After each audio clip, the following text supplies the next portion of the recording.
Welcome everyone, this is Kurjing's channel. Now we are back to our new episodes of 2 Semi-Melodic Champions and Comparison, featured by Wild League of Legends versus the Mobile Legend Bang Bang.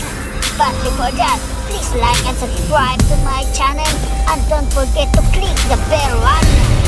You will be notified to our new next episode video. Let's do this!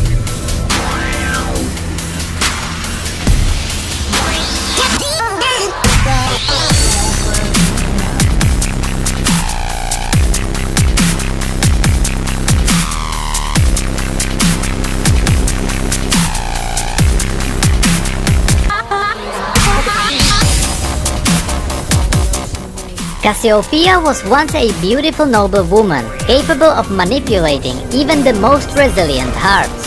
Assassins killed in her slightest whim, soldiers spilled their darkest stories, and generals willingly followed her in the hopes of patronage. She was the youngest daughter of one of the Noxus' most influential families.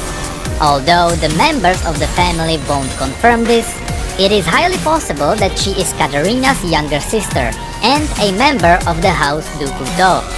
Her entire life changed once she decided to venture into an ancient tomb inside the ruins of Shurima. Let's quickly recap what exactly happened there. In a market on the edge of the desert, a stranger appears. Cassiopeia, a noble woman of Noxus, looking to hire a guide to take her to the fabled Lost City. But not just any guide. She hires the owner of a legendary ancient blade, the mercenary, called Sivir. Sivir gathers her band of sellswords, and they set out into the desert to find the buried bones of Shurima. 5 days beneath the broiling sun, a scout spots towers jutting from the dunes, and a stairway leading underground. They climb down into the darkness. Ancient treasures gleam in the torchlight. Even Sivir is astonished at the grandeur of the ruins. Her men head deeper in, only to stumble into traps and be eviscerated. Sivir is stunned with horror, but Cassiopeia does not flinch. She sees only the statue of a huge serpent silently guarding the door to the tomb of the emperors, and smiles. The ancient weapon is a key. Cassiopeia betrays Sivir. She picks up Sivir's blade, puts it into the lock. The Guardian's curse is triggered.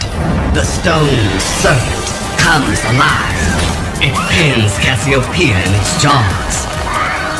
The venom sears her flesh like acid. The tomb door opens. Renekton emerges.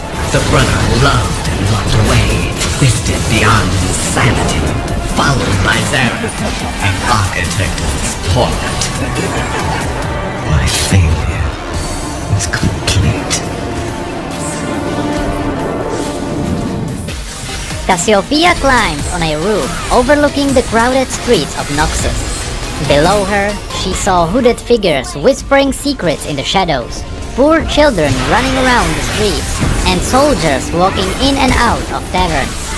All of them were oblivious to the predator lurking in the darkness above. Then, a soldier in a leather breastplate stumbled from a tavern with a drink in his hand. Finally, this was the man she'd been waiting for. She trailed his movements from above, following him silently over fortress walls and archways until he entered an empty courtyard. Perfect. She then slithered onto an adjacent roof, her eyes full of thrill of hunt. Her figure cast a shadow across the soldier. He turned, drunkenly defiant. "I know you're there. Show yourself," he said. Cassiopeia's tail twitched in anticipation. Her forked tongue extended, tasting the air. She drew the sweet scent of his blood into her lungs, then exhaled with great satisfaction. "Fight me face to face," he shouted. "I ain't gonna be stalked like some animal." Cassiopeia let out an angry hiss. By the time the soldier looked up, she had slid to the opposite side of the courtyard, onto a roof directly above him.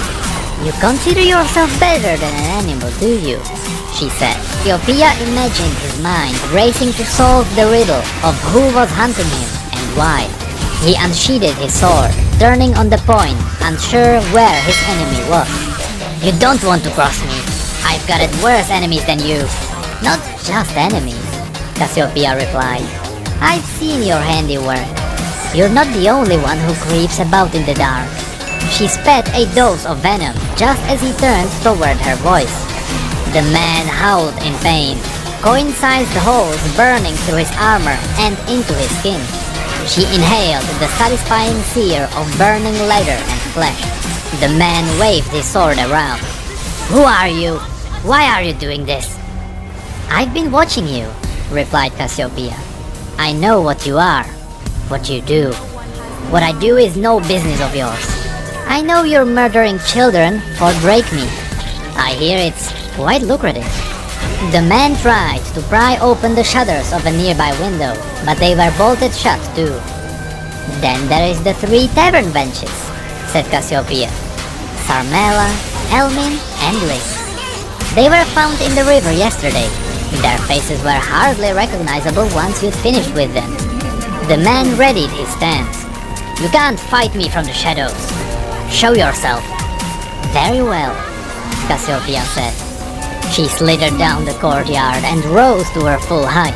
The man's eyes widened in horror, his hands trembling. Cassiopeia stood head and shoulders over the man, glaring down with narrowing eyes. "Monster!"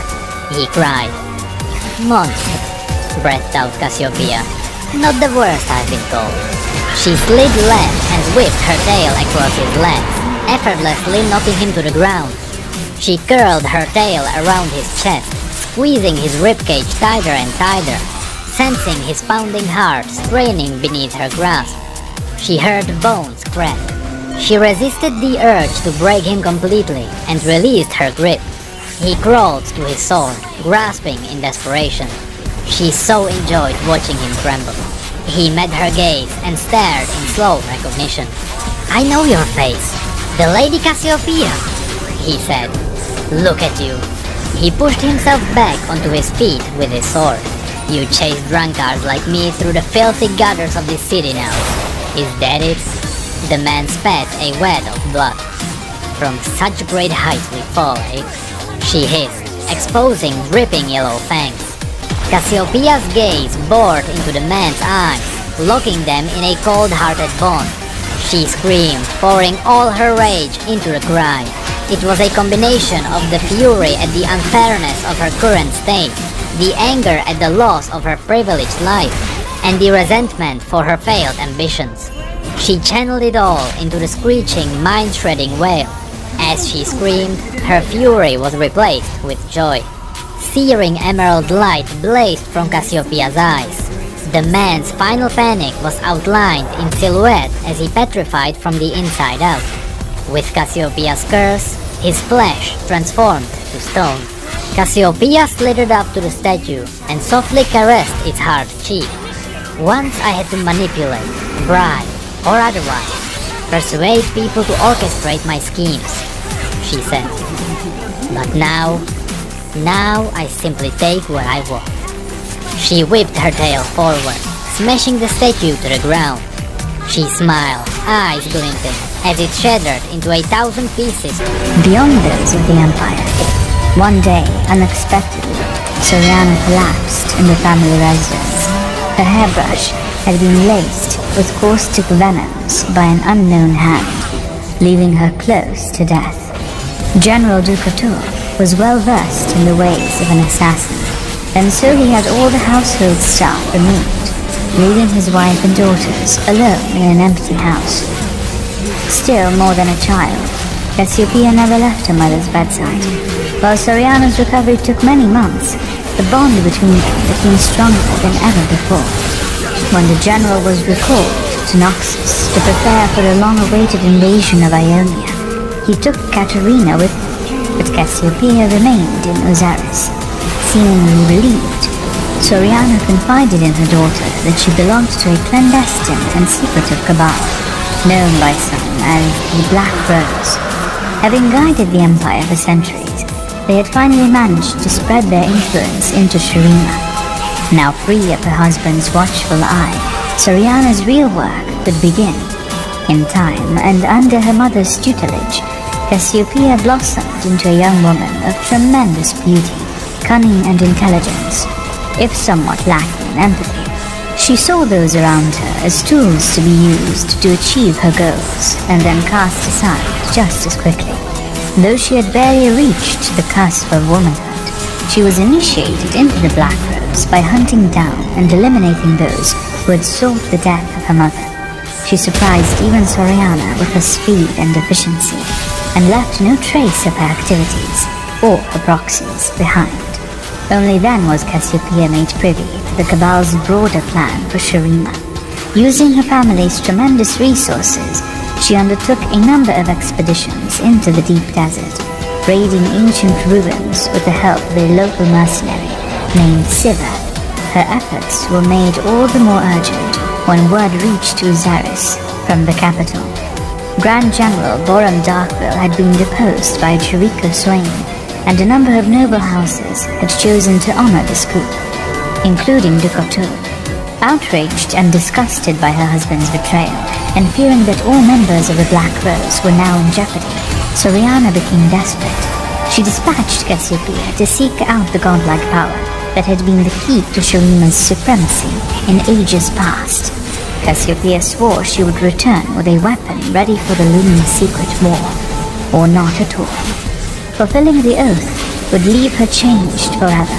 Upon unearthing a long-lost tomb of the mythical Ascended, she knew this was the threshold to the power she sought, and intended to dispatch all witnesses from her expedition before claiming it. The guide Siva was the first to fall to Cassiopeia's blade, but then an ancient stone tomb guardian reared up and buried its fangs into her flesh. Overcome by its harpoon toxins, she was carried back through the desert by her hired soldiers, screaming as her body twisted into something new and unspeakable. Cassiopeia locked herself in the disused crypt of the Osiris residence, and endured the untold agonies of this transformation. Gone was the brilliant and beautiful daughter of Soriana Dugotu, replaced by a monstrous, slithering creature that skulked in the shadows, spitting poison and crushing stone as easily as glass. For weeks she wept and howled, grieving her lost life, until the day she could weep no more. She dragged herself up from the depths of despair, determined to accept, maybe even someday embrace, her fate. It was not the ascension she had hoped for, but Cassiopeia had unearthed the magic of dead Shurimian gods. She would turn it to the schemes of the Black Rose, just as she and her mother had planned, and she could feel this power growing within her, day by day, though into what, even she cannot guess. Every problem is an opportunity.